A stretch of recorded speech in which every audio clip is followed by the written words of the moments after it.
Hello and welcome to another episode of Film Freaks with a Z, the podcast all about movies. Each episode is about a singular movie, which we'll introduce in a little bit. But first, it's that time again where you guys get to vote on what movie we talk about after Callus's pick. There's four new movies up. There's one new movie and three oldies up for your vote. And if you want to vote, just go over to my Twitter at Yemmy the Ferret, and it will be attached to the promotion for this episode. I'll probably retweet it too, but the poll should be up the entire weekend, and then whatever movie wins, we talk about.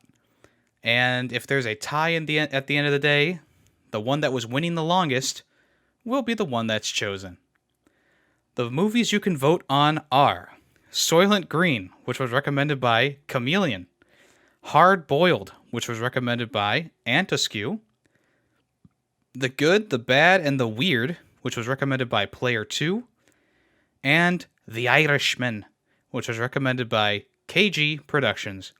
If you want to vote on any of those, or if you have a favorite in that vote, in that group, just go ahead and vote on my Twitter account. Like I said, the poll is going to be up the entire weekend. All right, before we introduce the movie, let's go ahead and introduce ourselves. I am Yemmy the Ferret. Who am I here with? Greedy Waffle. Hey Mation versus you guys. And Callus. Oh man, I didn't think of anything for myself. For shame on all of you. I was gonna say Greedy Pilgrim, but I was like, Can't do it. You're Greedy Pilgrim. Greedy Pilgrim. Scott Callus? Scott? And Yemmy is X number 1 through 7. Yeah. Yes. We have a little bit of cleaning up to do from last episode. Oh, yeah, we do, yeah. Of course, Tay wasn't here because he was on vacation in Cancun. And how was it, Tay? It was wonderful. It was my first time leaving, like, on a trip where I needed a passport. Like, I've been to, parts of Canada and the first little area in Mexico back when you didn't need a passport, like Tijuana. But this was my first excursion out into the world. And it was great. It was nice. It was fun. Mr. Worldwide. Yeah. Worldwide. Yeah. It was fun. But more importantly, do you have any extra thoughts or things you want to add to last episode's conversation about Bohemian Rhapsody?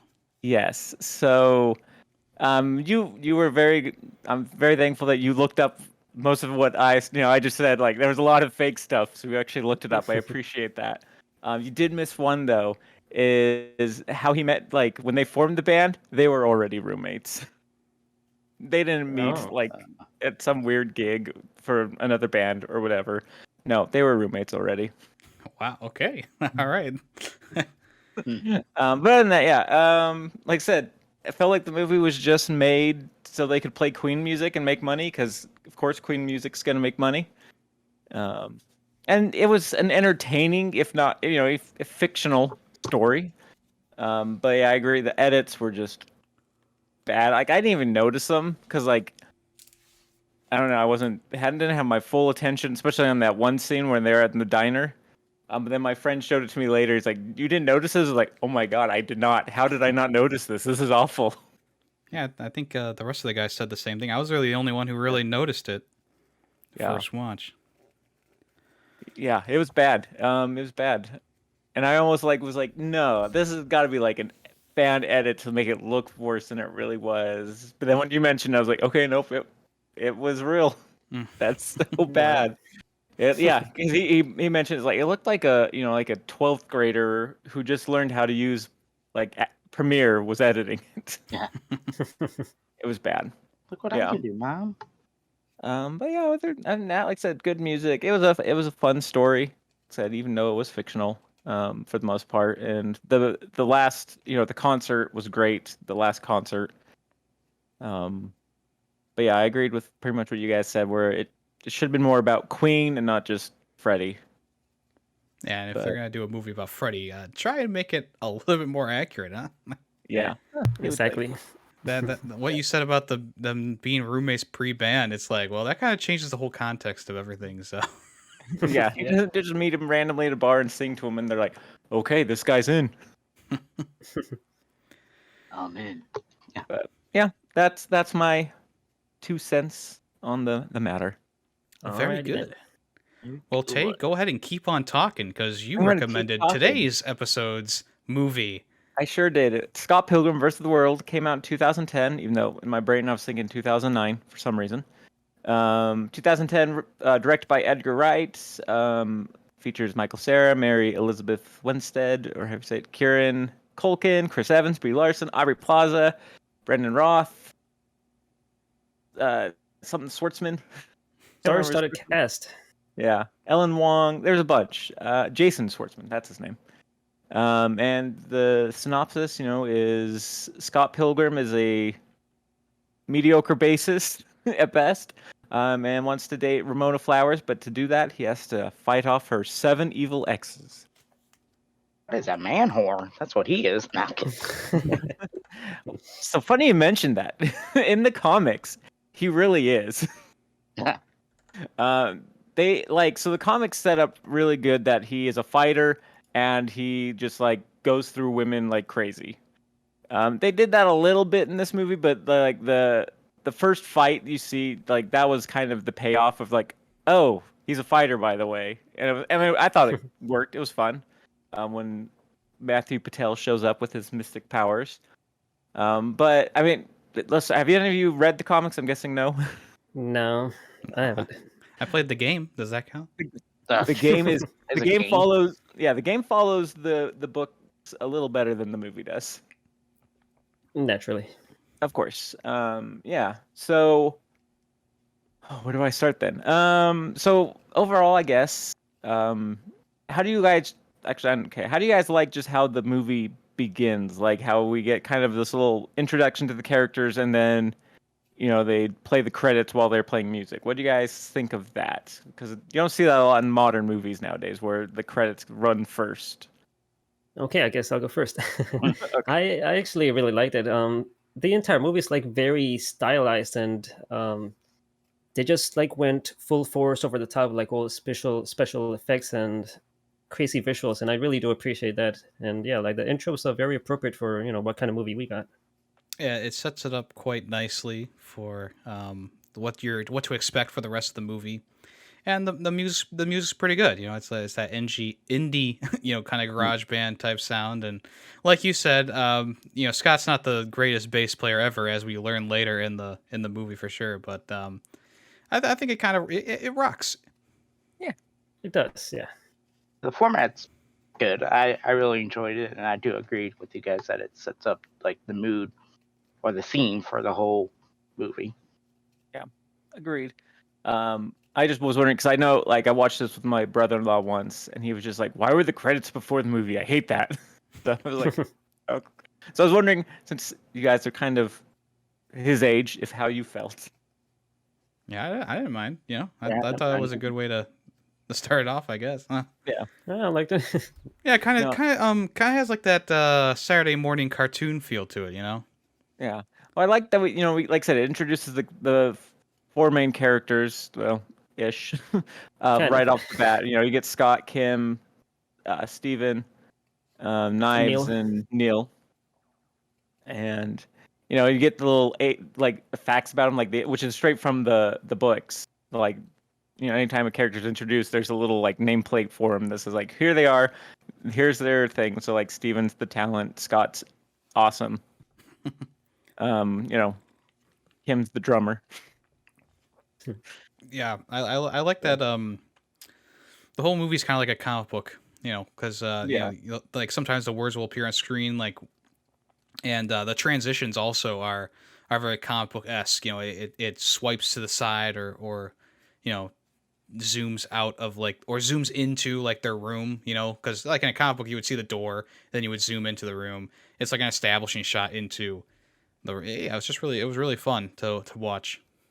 I agree. I really like the editing in this movie and just like how they did all those transitions and made it seem like a comic book.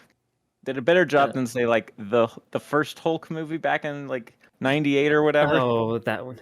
Yeah. Try to forget that one. Everyone does. It was a good you're just watching the movie and all of a sudden someone falls in the background, you see just like a thump, and it's actually on the movie. You're just like, that was kind of funny. It was just kind of like one of those. Yeah, there's This a few, movie's few of just- those. Yeah, this movie is like filled with so many like references and just things happening like all over the place. Like this movie is very rewatchable to where like if you see it a second or third time, you notice, oh, look at that in the background, and you just notice so many more things, and everything just happens so fast and snappy. Yeah, it very much reminded me of Hot Fuzz, Yeah. which came out before this one. So I'm wondering if Hot Fuzz was like the template that Edgar Wright used to base the comic book style of this movie on. Yeah. I mean, if you've watched a lot of Edgar Wright movies, they all kind of have that stylized, kind of comic booky, but this obviously pushed it further since it was based on an actual comic. But even going back to like Shaun of the Dead, you see a lot of like quick, fast cuts, like montages. Someone's like, "Oh, I didn't go to the bathroom." You just see a toilet flush and then like wash hands and then they're out the door or whatever. And I think those, were all just kind of build-ups to what we got in this movie. Yeah. Yeah, I love those transitions. Like you said, I mean, you were just saying about the the toilet flush to wash hands. There's that one transition where he washes his hands and then the door opens and he's like in that black nothingness space. And there's a lot of those really cool transitions like that where it'll just kind of go completely a different direction. There's also that whole section of the movie where he's thinking about Brie Larson. What's her name? Ramona. He's thinking about Ramona, and like the editing is so nice because it's like he's kind of like in and out of reality almost at that point. They start the song and a second later they're walking to the party. Yeah, I love that. Very smooth transitions. Yeah, I love that so much. That whole section of the movie was just like so fluid. It was very nice. Yeah, no, I like that whole scene where he's like and then it's like cuts to like Steven just suddenly there yelling at him, and then their next scene they're going to the party and he's like, wait, what's going on? Yeah, we're all as confused as he is. And I thought they did a great job with that. This movie And gave I love. me like, go ahead. No, I was just gonna say I love how they just paired so many like transitions and things happening with like video game noises. Yeah. Like you can notice noises from like Mario and Zelda games and all these other video games too. Sound design was overall pretty excellent. What were we gonna say, Greedy? I get like heavy like Kick-Ass vibes to this movie. If you guys seen that movie, I think this came out before Kick-Ass. I think it came out in the same year, but I'm not sure if it came out before or after. Yeah, it is a very similar style. You're right. Yeah. Yeah, true. Yeah, it was probably like a 2010s thing. Everyone was trying to copy Edgar Wright. Yeah. They both came out the same year. Yeah. So, obviously, we're coming off of two other movies that are very heavy on music. And there were moments where they would zoom in on like the drums or the bass or the guitar, and you're like, that's not what they're playing. I don't know if you guys got annoyed by that or if you were just like, whatever. Yeah, I didn't really notice. Yeah. I didn't try to pay attention to it, honestly. Just more distracted by everything else going on. And it's tough to ignore it when like they zoom in on the bass and he's it even says on the screen he's playing a D and his hands are moving everywhere. And it's like, I don't know if he's playing a D. Maybe he's playing the D string. I mean, I guess the only scene I would like pick up on that is the scene where they're battling each other like with the guitar. The bass battle. Yeah. Yeah. And I don't know. I think the D comes from the comics just because that's what they used to represent the bass versus guitar. So yeah, I think because I was like, he's changing notes. It's not just a D. What's going on? yeah. If I remember right, it's just something they used to represent bass, not necessarily that he was just playing the D note. I do like that his shirt is the symbol for the bass player in Rock Band. Yeah. Yes. I was noticing that last night too. I was like, man, I kind of want that shirt. Yeah. Also a drummer one. I think I mean I had a Rock Band shirt that had all 4 of them on the front. I Yeah. don't think I ever had one that was specifically a single instrument. Yeah. Hmm.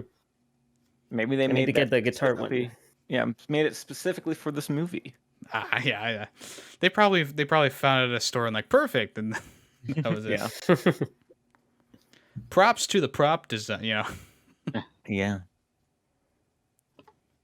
So overall, this movie takes place in like a week, and it feels very rushed. Yeah. I don't know if that's just because I've read the books, which actually take place over like 2 years. Oh, really? Yeah. So I don't know. How'd you guys feel about that? Because Well, hold on. I thought it took place a little bit longer because Ramona said she changes her hair every week and a half, and we saw 3 different colors. So I figured it was like a 3 or 4 week span that everything happens. but I mean, you see her with you don't know how long she's had the pink or the purple at the Right, very yeah. beginning, and like it sounds like she changed that within 2 days of meeting, and Probably. then there was probably some time between when she actually broke up with him to when he went to the Chaos Theater. But still, that's like 2 weeks maybe. Hmm. So I don't know. Does that feel like to you guys? Did it feel like it was kind of rushed? You didn't get a good pay. Like you at the end, were you like, well, he should have ended up with knives? Or I mean, how did it make you feel, guys? As your therapist, I want to know. I just wanted to say, I mean, the only part that really felt rushed to me was the ex-boyfriends who were twins. They got like no build up. They had no story. They were just kind of there, and they got defeated in the Battle of the Bands, and then they moved directly on to the last ex-boyfriend. Agreed. And I They just never I said don't a know. word, did they? Yeah, they didn't really Yeah. say anything, and I mean it was a cool scene, but Yeah, it was definitely a cool scene, but it did feel like it was missing a lot of stuff. and then also every single other character who were exes kind of had like something secret in the background to find out, like the guy who played the bass, like you saw the threes everywhere. Yeah, The Chris Evans character, you saw his movie poster, and and that 2 tattooed on his neck. yep. And the first guy, he sends the email, and it's kind of funny how midway through the fight he's like, I sent you an email. He's like, I skimmed it, you know. Yeah, But it's too bad that what are they, 5 and 6 or whatever, 6, 7? yeah, 5 and 6. They 5 and just 6. like there was nothing. I was trying to look for things like for 5 and 6, and I didn't see anything. Yeah, They were kind of just thrown in there, yeah. No, I've Mhm. always kind of felt that they didn't get their whatever. My brain's not working. Their They didn't due. get their dues. Yeah, it's like they just kind of were thrown in. And again, it was a cool scene. Like I like the dragon versus the gorilla thing. I thought that was cool. But We didn't even get like any backstory on them, did they? Like usually No. for every other ex, don't know. they did like a short backstory on like what happens when when they Yeah. dated, but not Yeah, and it for was in them. like that drawn comic style where Ramona's reminiscing about, oh, I dumped him, and yeah, but which yeah, those were all taken from the comic book. that's Yeah. what I figured. Yeah. It does but- have the comic book art style. Yeah. Yeah, but it's weird that the twins don't get it, and like it almost is like, why is he even fighting them when like they have pretty much broken up at this point? And he's like, and she like comes back like, here's your list. It's like, well, I mean, sounds like you guys are done already. Yeah. So, which was weird. And in the books, they did break up for like a while, like 6 months, 7 months, something like that. Again, the book takes place over 2 years or something.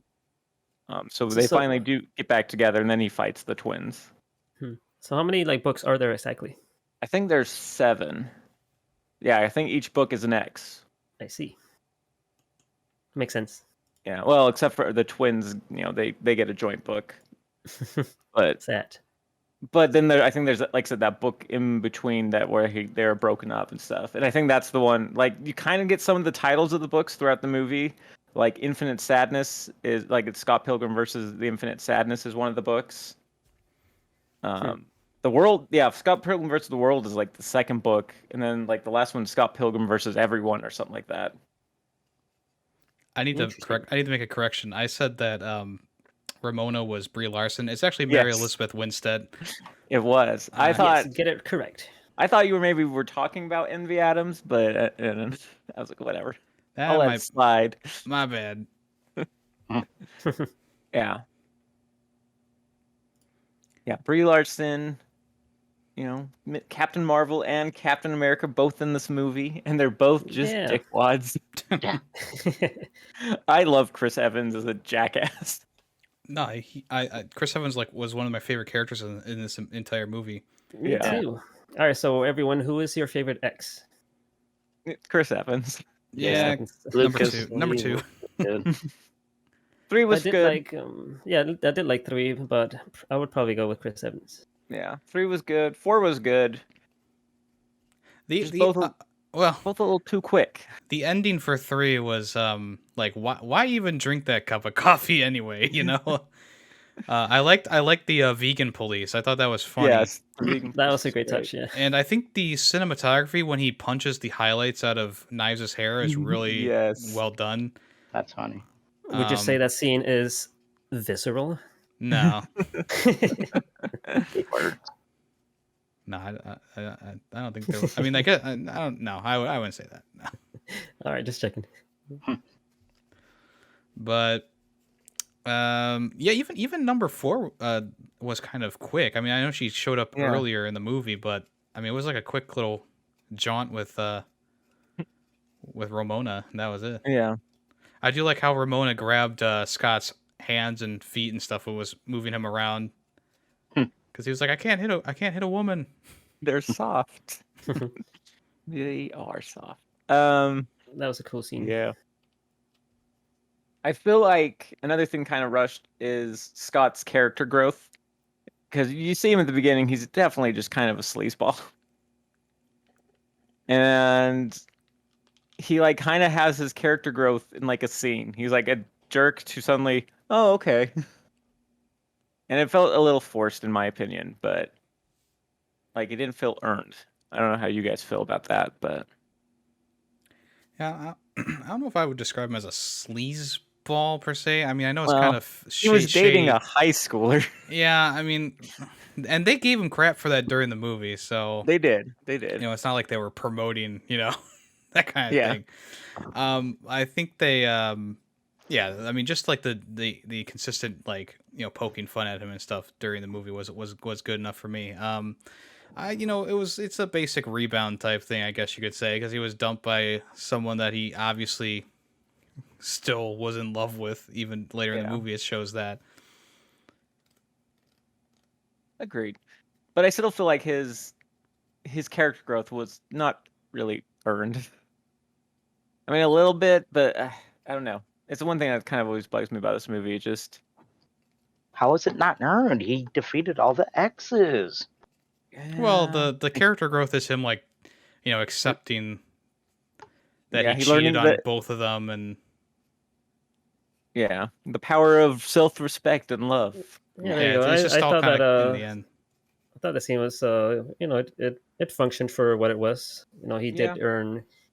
He thought he was earning the power of love, but that's not what he needed. He just needed the power of self-respect, and that's what got him through in the end. I thought it was fine. Yeah. And again, I don't know if this is just because I've read the books and the character growth is much more gradual. Well, there's also only so much you can do in 112 minutes, Yeah, for sure, for sure. I think if they tried to go longer with his character growth, I think it would have made the movie feel a little bit bloated. Yeah. Because with how fast the editing is and how quick the pace is, I feel like it's kind of reasonable to be like, oh, well, his character growth was super short because, well, the movie is also going at 50 miles per hour. So yeah, that's true. And like I said, it's not a huge criticism or anything I have. It's just a slight criticism where it's I wish we'd just gotten a little more, just 10 minutes longer, so we can get more of the twins and a little bit of him and Ramona being apart, and not just we broke up. Oh, well, I'm gonna go get her back. It's why are they already performing? What's going? But yeah, again, we don't see exactly how many days in between that is, but the movie almost makes it seem like it's the same night or the next night. Again, I still But yeah, then again, that's still a also good how movie. like the whole movie was. Yeah. Like when he was waiting for the Amazon package, it was a quick, edit, and then the package arrived. Yeah. Well, no, the package knives arrived. Oh yeah. Um. So yeah, I kind of just bundle it all in with like the snappy editing. It kind of forces the movie to go by quicker and not have those scenes of more character growth. Yeah. Yeah. Agreed. This is random, but like I love that one scene where like near the middle of the movie where Knives like knocks on the door looking for Scott, but then you kind of see him in the background like jumping out the window Mhm. and then like grabbing his coat and then like running behind her. I Always love a that great scene. scene. It's always a good scene. Yeah, his roommate put on a great performance. I think that he was one of my favorite characters in the movie, just because like how nonchalant a lot of his lines were, and then He was a yeah great character. that part Yeah. where he's in the doorway and he's like, I think he went out. He just the line delivery is great. It's just perfect. And that's Macaulay Culkin's brother. Yeah. Oh, Yeah. I believe he was in Signs as well. Oh, was he? I think Macaulay Culkin's brother. Maybe it was a different brother. I don't know how many brothers he has. Yeah, he's but I'm got like five different brothers. pretty- Okay. I'm not seeing signs in here, so I don't think Okay. Then it wasn't him. he was in a movie called Wiener Dog. Oh, there you go. What's today? I haven't The seen next him in anything. recommendation. Yes, I haven't seen him in anything else since this movie, which makes me a little sad. Mm. But I don't see a ton of movies either, so Cal's gonna recommend that movie now. You know it. Are you gonna break the chain, Callus, of our movie week or music week? Music Or week. music- You'll have to wait and arc? see. Wait and see. Oh, they're arcs now. Okay. Well, it's an arc because I mean, Yemmy started it. It ends with you. True. Hmm. Yeah, that's true. Did you Another guys? another thing Go I ahead. liked was it's really quick. Sorry. When the boyfriends die, they turn into quarters, and I think Yes. that like once again the editing there where they like it was actual change falling down too. Like when the band's standing there and the last ex boyfriend gets it. I mean, it's Yeah. actual money falling on him. I mean, it's Canadian quarters, but it's still a good touch. They did really well with that. And Yeah, also you when can he's hear- fighting the like the goons too, like at the end of it all, their bodies are laid out in coins. I know Yeah. that was a nice touch. Yeah. Yeah, I love Also- how like when you hear like all the quarters like hitting all the instruments and stuff and Yeah, making all the different noises. Then they're trying to scoop it up. yeah. Well, yeah. At that point, their contracts out the window, so it's like get it all the money. There was a lot of money there. They probably made like $200. Ooh. Or I like the when they're fighting and it says plus 100. Yeah, that's true. Plus 350.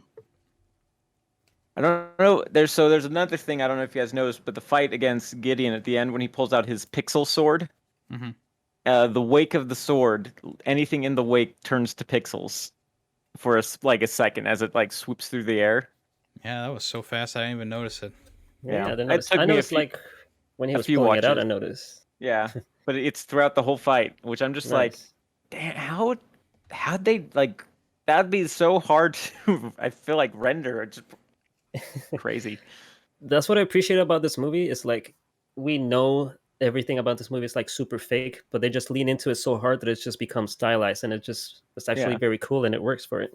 Like Yeah. when Scott's thrown at a castle, like 100 miles or 100 feet away.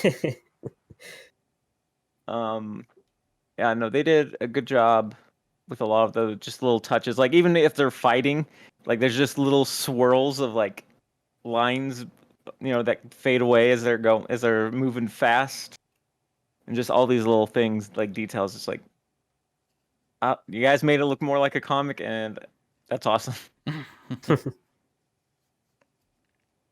So, how many of you guys watched this movie back when it originally came out? Oh, so many times. Yeah, those. A couple. I believe I watched it in theaters when it originally came out, and since then I've probably seen it like 4 more times. Do you Yeah, guys I- remember the boom of people who just had the hots for Ramona. That was a big thing in high school. Every girl wanted to be Ramona, and every guy wanted to date Ramona. I don't think I ever experienced that. But then again, I was also out of school by then. Yeah, I was out of high school, but you still see that occasionally just on like Twitter and stuff. People will cosplay as Ramona or something, and they're just like, there they all are again, all wanting Ramona. Yeah, it was such a unique time to be in school. Yeah, and no one ever gave love to Knives. I mean, I understand that she was underage in the movie, but the actress herself was old enough. Yeah. Well, and I appreciate the blue streaks. Yeah, the blue highlights. Yeah, there were a lot of people who had thought that Scott should have ended up with Knives. That's how I thought it was gonna end. Like I thought they were gonna end up together, but yeah, that's exactly how I thought it was gonna.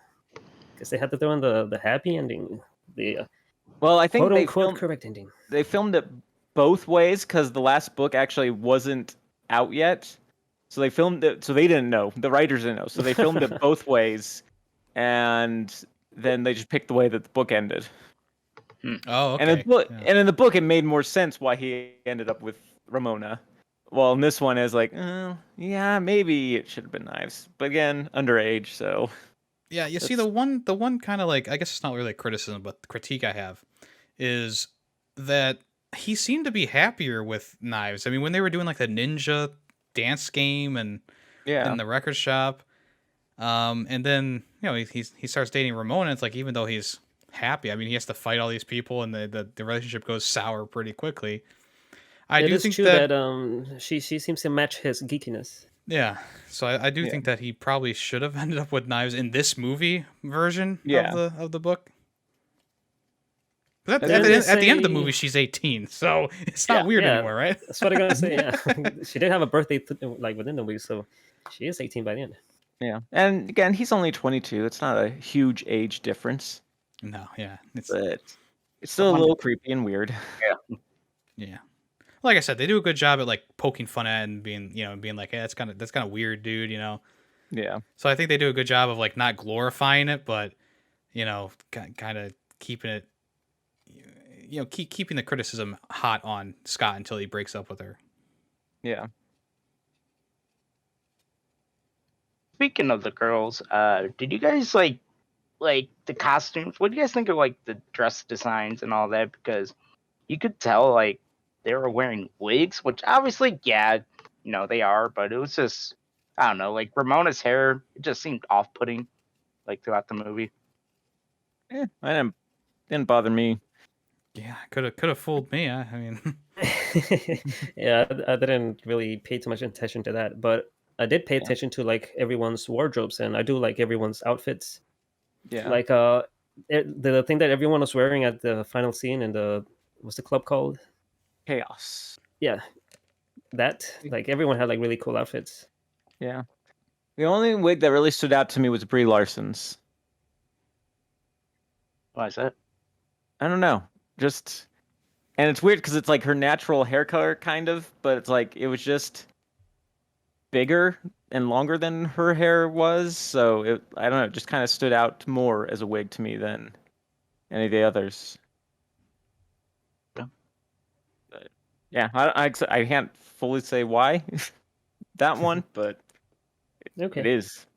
And it didn't bother me at first, I think, but like after seeing it a bunch of times, it's the only one that I'm like, yeah, that one just looks like a wig. And maybe it's just because I've seen more of Brie Larson now, and I know what Brie Larson looks like, and it just stands out as very wiggy. Yeah, I will say the only one outfit that I didn't like was number 3's outfit, and it was just way too on the nose with the giant 3 on it. Yeah. That is comic book accurate, though. Well, hey. I just, I don't know, I felt like Ramona's just hair was weird, and it changed like 5 times throughout the movie. Well, I mean, that was kind of the point. I still love the scene where he holds up the picture of just like a squiggle, and the guy's like, it's Ramona Flower. Yeah, that was a good touch. And like like that also the scene where he's like around the party, like just asking everyone, just like zooming in front of them and just asking them questions. Yeah, Michael Cera was the perfect pick for the kind of character that was being portrayed. Even though, I mean, he kind of plays like the same-ish kind of character in most of his movies, but Yeah. I mean, this one is like a born for role, you know. I especially Pretty like much. the I like the ending where he's like talking to his evil quote unquote version of himself, Yes. and Oh yeah. he's just walking out like, all right, I'll see you Tuesday, you know. They're like, oh yeah, he's a super nice guy. But speaking of Michael Cera, another thing I wanted to talk about is the choreography and the fight scenes. What do you guys think of like the martial arts and stuff? Like, was that actually Michael Cera doing all those No, moves? no. If you look closely, most of the time you can tell it's a stunt double in a wig. I know what figured, Callus yeah. wants us to say. I know what Callus wants us to say. Go ahead.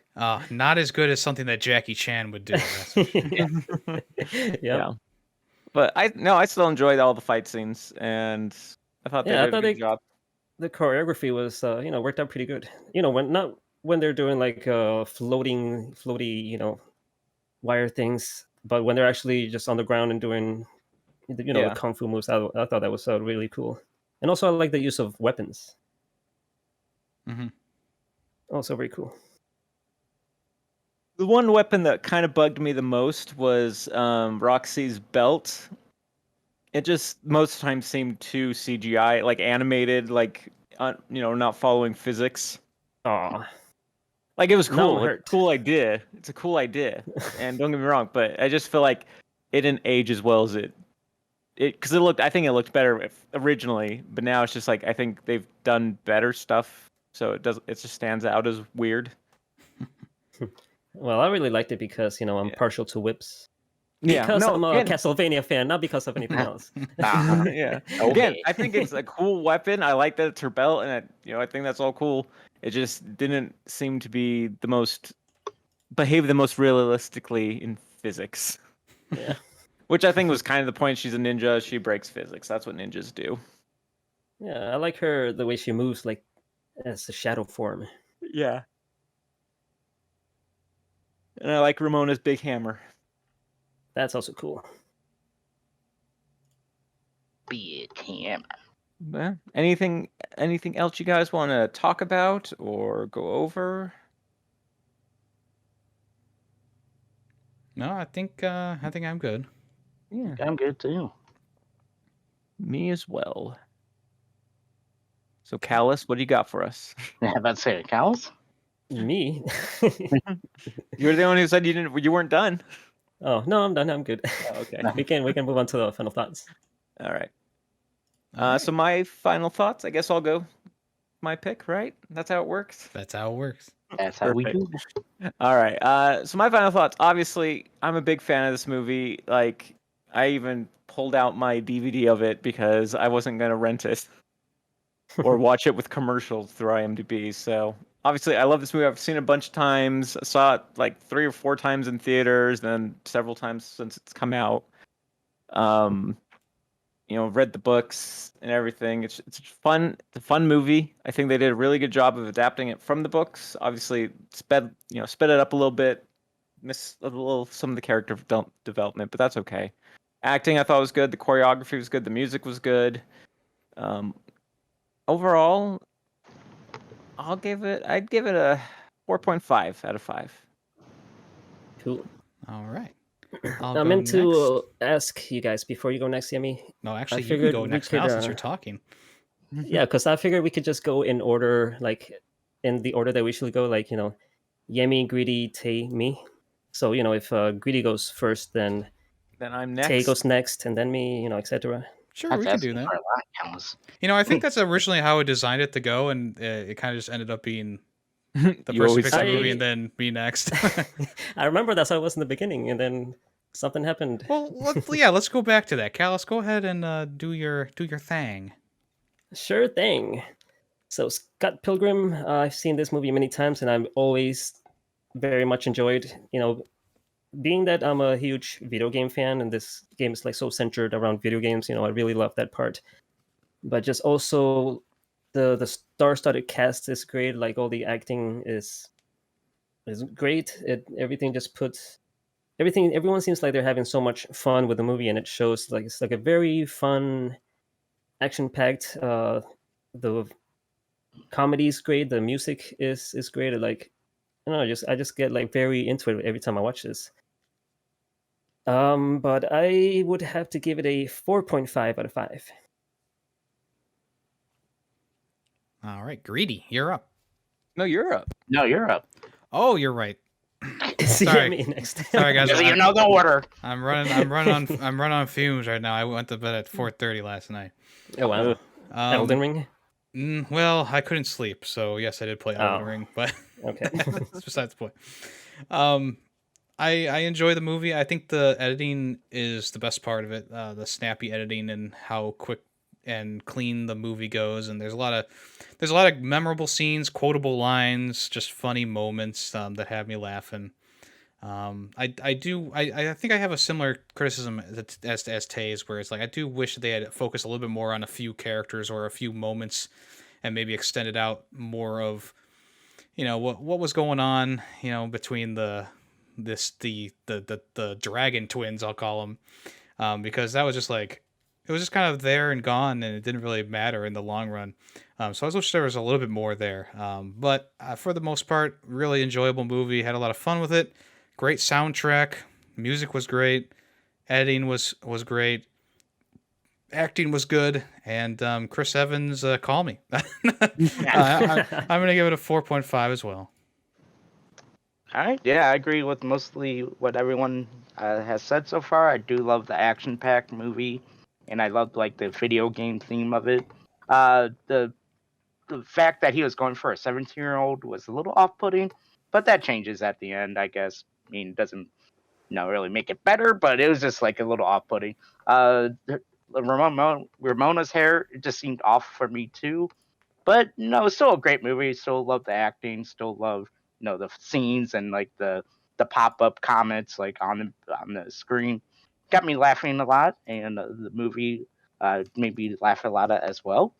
But other than that, I have nothing else to add to what you guys have said. I mostly agree with everything. I'm gonna give it a 4.0 out of 5. The odd one out isn't me this time around. All right, Callus, drum roll, please. All right, would you guys rather watch Fast 5 or Furious 6? Oh, jeez. This is a really long-running joke, and I'm going to be honest, Callus, not funny anymore. That is to me still. Don't worry, in a few months it will be funny again. Yeah, if I keep doing it, it'll become funny again. All right, so you guys know I love martial arts. The first movie I recommended, I believe, was a Jackie Chan movie. Yeah. And I need to go back to martial arts, but unfortunately, this time it's not going to be. I'm not going back to Jackie Chan. Instead, I'm going towards a Jackie Chan wannabe, Jet Li. So the movie I'm recommending is Unleashed, released in 2005. It is not music-based per se, but it does include Morgan Freeman in it, which is a piano fixer man. What do you call that Repairman? That job? Piano repairman, I guess. Pure pianoer. I don't know. And like also his daughter in the movie is a pianist. So there you go. Piano players. All right, I'll let it slide. It works. Fits into our music arc. Barely. Also stars the legendary Bob Hoskins. I like Bob Hoskins. Yep, and the synopsis goes: a man enslaved by the mob since childhood and raised into behaving like a human attack dog escapes his captors and attempts to start a new life. I remember this movie. I think I've seen parts of it, but not all of it. Interestingly enough, this is already on my watch list, so... Oh, awesome. There you go. Perfect. Yeah. I'm excited. No one else has seen it? I know. I have not. I'm excited to finally see it. It's been a while since I've seen it myself, so I'm very excited. All right. Cool. Well, if you, the listener, don't want to be spoiled, or if you want to join the conversation for Unleashed from 2005, make sure you watch it before the next episode airs in 2 weeks. You can find it on Amazon, iTunes, Google Play, Vudu, etc. And don't forget to vote in the fan vote. That's right. I'll quickly go over the movies again. We got Soylent Green, Hard Boiled, The Good, the Bad, the Weird, and The Irishman for your voting pleasure. All right. Anyone else have anything they want to say before we end the podcast? Jackie Chan's the best. Don't forget to wash your ass. Alrighty. Well, I am Yemmy the Ferret, and I've been here with. Grady Pilgrim. Amation versus the world. Or you guys. I don't remember what I said. And Scott Callis. And we are Film Freaks with a Z. Thanks for listening. Bye-bye. Bye. Bye. Later. Bye, Paris.